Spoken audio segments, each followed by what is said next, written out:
আমি রব এমন আল্লাহ, আমি আল্লাহ তোমাদের জন্য আসমানটারে ছায়া বানায়া দিলাম। আমি আল্লাহ তোমাদের জন্য আসমানটারে আমি আল্লাহ চাঁদ বানায়া দিলাম। তোমাদের জন্য জমিনটারে আমি আল্লাহ বিছানা বানায়া দিলাম। আল্লাহ পাক রব্বুল আলামিন বলবে, হে মানুষ, জমিনটারে আমি মাওলা তোমাদের জন্য বিছানা বানায়া দিলাম। আসমান বানাইলাম আমি আল্লাহ, জমিনটা আমি আল্লাহ বানাইলাম। তবে তোমাদের জন্য আমি আল্লাহ বানাইলাম আসমানের নিচে জমিনের উপরে যতগুলো নিয়ামত,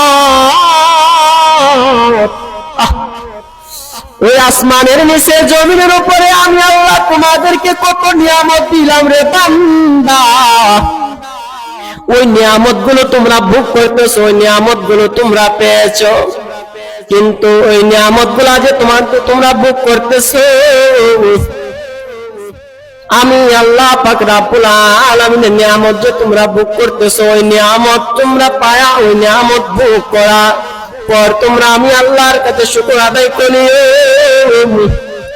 আমি আল্লাহ আসমানটা তোমাদের জন্য চাঁদ বানায় দিলাম। আমি আল্লাহ জমিনটা তোমাদের জন্য বিছানা বানায় দিলাম। এর মধ্যে আবার কত কত নিয়ামত তোমাদেরকে দিলাম। ওই নিয়ামত তোমরা ভোগ করবা, ওই নিয়ামত ভোগ করবা, আমি আল্লাহর শুকর তোমরা আদায় করবা।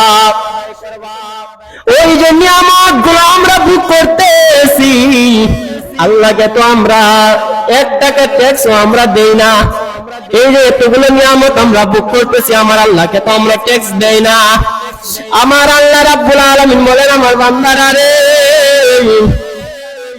আমি আল্লাহ যতগুলো নিয়ামত তোমরা ভোগ করতেছো আসমানের নিচে জমিনের উপরে, আমি আল্লাহ একটা নিয়ামতের হিসাব সেই দিন নিব না যদি তোমরা একটা শর্ত পালন করো।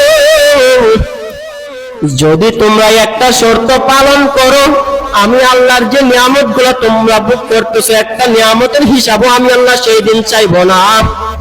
আল্লাহ রাব্বুল আলামিন বলেন, আমার বান্দারে,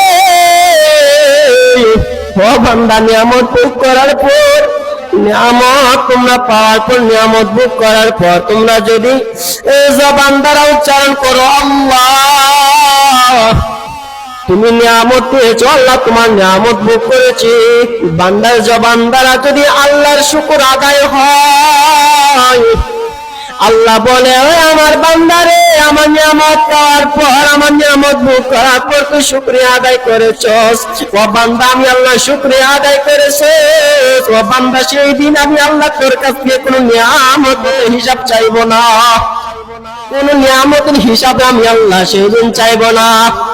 ও বান্দা, যদি তুমি নিয়ামতের শুকরটা বান্দা তুমি আদায় করে দাও, একবার যদি আমরা ভাবনা করি, আমার আল্লাহ পাক রব্বুল আলামিন এত সব নিয়ামত আপনি আমাদেরকে ফ্রিতে দিলেন, ফ্রিতে, কোনো টাকা দেওয়া লাগে না, কোনো ট্যাক্স দেওয়া লাগে না, বছরে বছরে কোনো ট্যাক্স দেওয়া লাগে না, মাসে মাসে কোনো ট্যাক্স দেওয়া লাগে না। এতগুলো নিয়ামত আপনি আমি আল্লাহর নিয়ামত গুলা ভোগ করতেছি, কথা বলেন ঠিক কিনা?